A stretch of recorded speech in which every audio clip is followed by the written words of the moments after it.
आदरणीय सुदेश महतो जी ने मुझे बुलाया और बुला के मान और सम्मान दिया, उन चीज को हम भूल नहीं सकते हैं। और पुनः हमें आजसू का कार्यभार संभालने के लिए चतरा विधानसभा में भेजा गया और सर्वप्रथम दामन थामते ही घर वापसी होते ही हमने सभी प्रखंडों में समीक्षा बैठक किया कि पार्टी का गतिविधि क्या है, पार्टी का कार्यकर्ता कहाँ है, किस जगह पे अभी पड़े हुए हैं।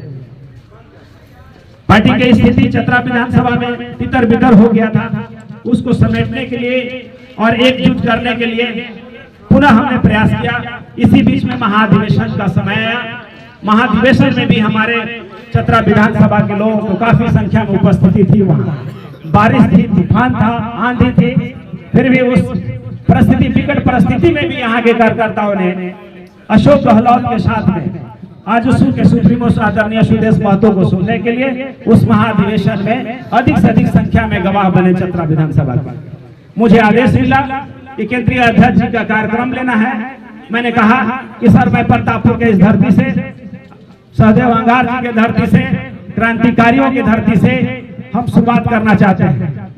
बहुत परेशानी हुई, विगत 3 महीनों से 176 गांव हैं, लगातार सभी प्रखंड पंचायतों में 18 पंचायत है, तकरीबन सभी गांवों में जा करके पार्टी का संदेश, सुदेश महतो का सोच, अशोक गहलोत का सोच बीच में रखने का प्रयास किया और लोगों को कड़ी से कड़ी जोड़ने का काम किया और उसका नतीजा आज ये दिख रहा है हमारे बीच में। अभी संघर्ष करने के लिए अभी बहुत जरूरी है। पंचायत स्तर में हम लोगों ने बहुत फिल्टर करके, क्योंकि जैसा कि आपको पता है कि सुबह में हम लोगों को जोड़ने का काम करते थे, शाम में कोई तोड़ने का काम करता था, परेशान हो जाए। जिसको भी फोटो खींचा मेरे साथ में चतरा से फोन आ जाता था, कहा करी थी जी, बहुत तोड़ी थी जी, बहुत कोयला खाई थी जी, आना 1 लाख 2 लाख की योजना हम दे दी। हम अपने साथी को बोला, ईमान मत बेचो, लाखों 1.5 लाख रुपया के लिए 1 लाख का योजना मिलेगा और 50,000 का खसी खा ले, क्या बनाइएगा उसमें, क्या फायदा है। हम ऐसे युवाओं को सुना जो संवेदक नहीं है, जो ठेकेदार नहीं है, जो बदलाव चाहता है, जो परिवर्तन चाहता है, वैसे युवाओं को हम जोड़ने का काम किया। क्योंकि संवेदक डरने लगे, भैया हम आपके साथ हैं लेकिन हम फोटो नहीं खिंचाएंगे क्योंकि मेरा तो योजना रुक जाएगा। मुखिया जी लोग हैं, उनका कहना रहता है कि भैया हम मुखिया हैं, हमको चुनाव लड़ना है, हम अगर रहेंगे आपके साथ में तो मेरा तो केस मुकदमा हो जाएगा। तो हम लोगों ने सोचा कि ऐसा व्यक्ति को हम चुने, युवा साथी को, जो किसी से भी कोई डर नहीं हो। हमने समझाया कि आप स्वतंत्र हो, किसी का बंधुआ मजदूर नहीं हो, आप स्वतंत्र होके राजनीति करने का कोशिश कीजिए। आजसू पार्टी युवाओं की पार्टी है, मान और सम्मान इस पार्टी में मिलता है और मौका मिलता है मंच पे आपको। हर दुख से सिपाही है जो गोली खाए हैं, सर्टिफिकेट सैकड़ों लोग जला दिया है। झारखंड राज्य अलग राजनीति, क्योंकि जल जंगल जमीन की लड़ाई हमारी पार्टी लड़ती है, क्योंकि झारखंड का मिनरल माइंस हमारा है, लेकिन दूसरे जगह पे ले जाकर के, बिहार में ले जाकर के उसको उपयोग करते हैं। राज्य हमारा, जंगल हमारा, खनिज हमारा और दूसरा आदमी उपयोग करता है। इन्हीं चीजों के लिए झारखंड राज्य को अलग करने के लिए हमारी पार्टी ने लड़ाई लड़ी। आज झारखंड राज्य अलग हुआ है। उदाहरण हम प्रतापपुर की बता सकते हैं, राज्य अलग हुआ, प्रतापपुर से एक डीएसपी भी बना है, बीडीओ भी बना है, सीओ भी बना है। क्यों? नहीं तो सारा नौकरी तो बिहार लेके चला जा रहा है। आप यहाँ से देखें, आईएएस भी बना है, आईपीएस भी बना है। झारखंड राज्य अलग राज्य होने से युवाओं को भी फायदा है, लेकिन जिसके लिए राज्य अलग हुआ था, अभी भी वो अधूरा सपना पूरा पड़ा हुआ, और वो सपना एक ही आदमी पूरा कर सकता है, वो है सुदेश महतो। सुदेश महतो का जो सोच है कि झारखंड में 3.25 करोड़ जनता जो है उनको कैसे हम आगे पथ पे ले चले, विकास को कैसे ले चले। शिक्षा का सबसे पहले बेस है। हम समाज में भी यही बोला है, क्योंकि इस क्षेत्र में शिक्षा का बहुत अभाव है। तो लोग जब तक शिक्षित नहीं होंगे, संगठित नहीं होंगे, जागरूक नहीं होंगे, कि शिक्षा एक ऐसा हथियार है जो आप समाज में आंख से आंख मिला के चल सकते हैं, समाज को आगे बढ़ा सकते हैं। स्वास्थ्य स्थिति सब जानते हैं सर, स्वास्थ्य स्थिति है, ग्राम सहिया दीदी पे रह गया है। आप पंचायत में जब जाते हैं, एनएम दीदी पे रह जाता है, पंचायत से लोग एक्सीडेंट हो चुके चले आते हैं, तो सीए से हमारे प्रतापपुर में आया, बैंडेज किए और प्रतापपुर से चले गए चतरा में बैंडेज सीधा रेफर कर चतरा रांची में जाते जाते लोग हमारे मर जाते हैं। व्यवस्था क्यों मर रहे भैया? जिंदगी इतना आसान है क्या? बहुत मुश्किल से आदमी को मानव जीवन में पैदा होता है। बिल्डिंग है, बहुत बड़ा बिल्डिंग है, डॉक्टर नहीं है, इंस्ट्रूमेंट नहीं है, ब्लड बैंक की कमी है, ब्लड की कमी है, बहुत सारी ऐसी कमी है जो स्वास्थ्य को सेवा को अच्छा करना है। शिक्षा का आपको खिचड़ी का स्कूल बना दिया गया है। यहाँ मंत्री भी है और सब चीज रहने के बावजूद हमने कई एक लोगों से पूछा कि सरकार की योजनाएं, सरकार की जो घोषणाएं हुई थी, आप सरकार ने कहा था कि हर साल 5 लाख लोगों को नौकरी देंगे, यहाँ उपस्थित है उनमें से सबको नौकरी मिला क्या? तो किसी ने हाथ उठा करके नहीं कहा कि हमको नौकरी मिला। हमने कहा कि भत्ता मिला क्या? किसी ने हाथ उठा करके नहीं कहा कि हमको भी भत्ता भी मिला। इससे स्पष्ट है कि ये सरकार झूठ के बुनियाद पर सत्ता में काबिज हुआ, दिन में झूठ और रात में लूट, यही इसका मुख्य धंधा है। ये सरकार सिर्फ कमाई की बात ज़्यादा करती है, कमाने पर ज़्यादा ध्यान देती है। इसलिए ईडी के द्वारा जहाँ भी टेस्ट हो रहा है वहाँ से सिर्फ पैसा ही बरामद हो रहा है। ईडी तो एक तरह से टेस्ट है ना, जिस तरह से शरीर में पैथोलॉजिकल टेस्ट होता है ना, बीमारी का टेस्ट, तो यहाँ का सरकार का बीमारी का टेस्ट हो रहा है। तो जिधर देखो उधर ही, चाहे सेक्रेटरी को छुओ तो वहाँ से पैसा निकलता है, नेता को छुओ तो वहाँ से पैसा निकलता है, कर्मचारी को छुओ तो वहाँ से पैसा निकलता है। माने हर कोई सिर्फ लूट में लगा हुआ है, चाहे कोयला हो, बालू हो, लोहा हो, माने पूरा लूट।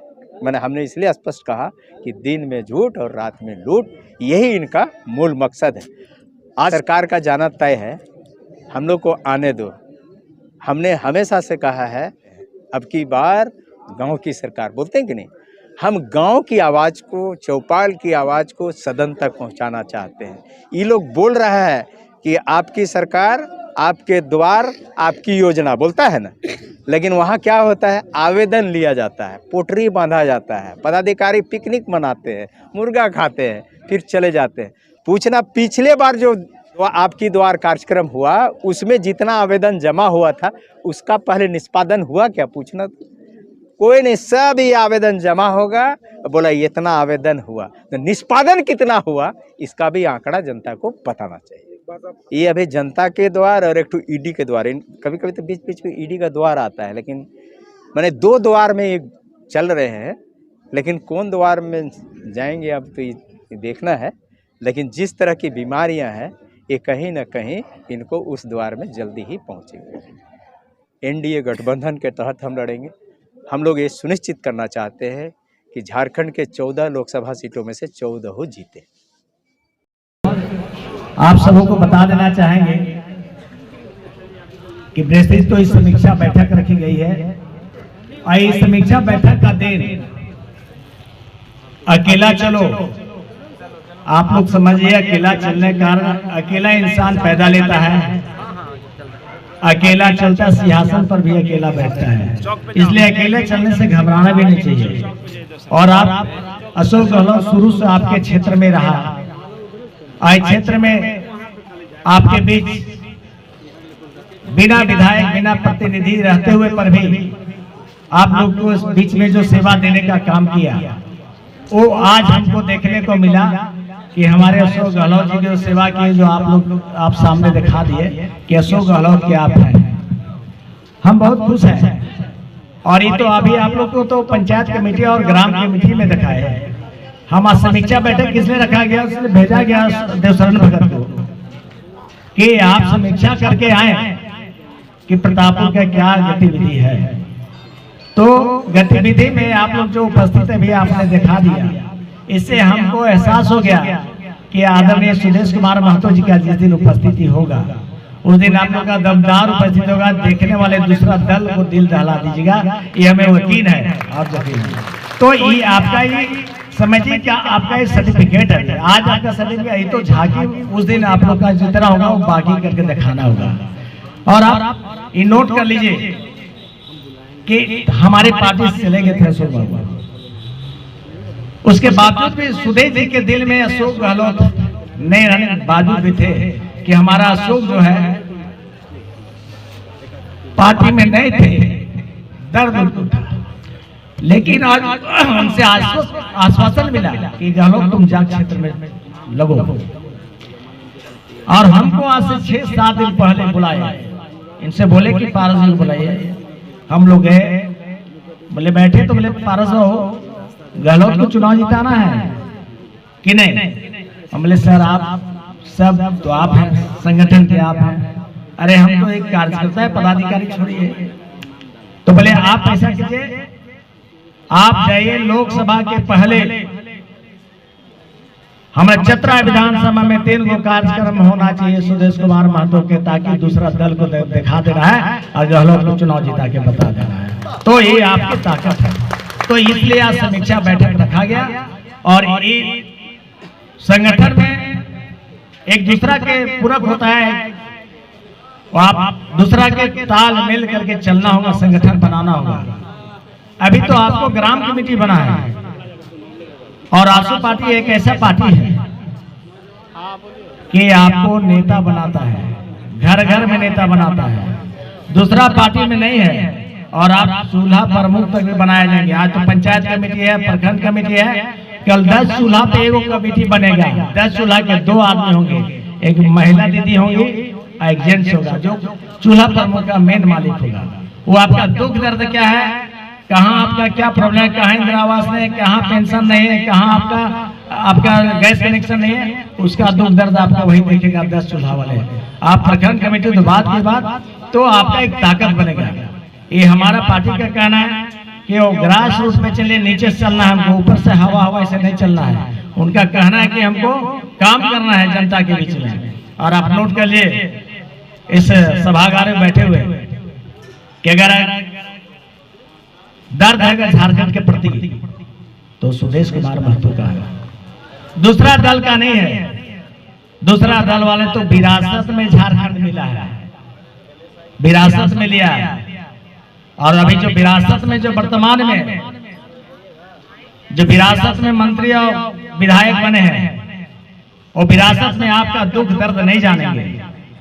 और जो सियासत और संघर्ष जो झारखंड लिया, तो झारखंड के जितने भी बसने वाले लोग हैं, उसका दर्द सुदेश कुमार आसू पार्टी जानता है, बाकी दूसरा पार्टी नहीं जानता है। मैं आश्वस्त करना चाह रहा हूं कि आप गांठ बांध लीजिए कि आप संगठन में संगठित होकर काम करें और संगठन को मजबूत बनाइए। सुदेश कुमार महतो जी के कार्यक्रम के आने के पूर्व, ताकि पूरा यहाँ संगठन देखने लगे कि संगठन है।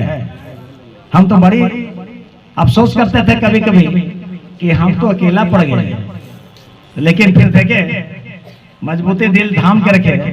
लेकिन फिर हम सोचे कि गहलोत जी को, फिर हम बोले गहलोत जी को बहुत मशक्कत के बाद गहलोत जी का वहां एंट्री कराना पड़ा, और तब उनसे आश्वस्त करके एंट्री कराए कि आप गहलोत को उस चतरा विधानसभा के लिए सेवा का मौका दीजिएगा, तभी बुलाइए, अन्यथा नहीं बुलाइए।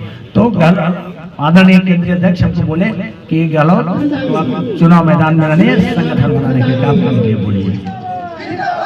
हम आपको बताते हैं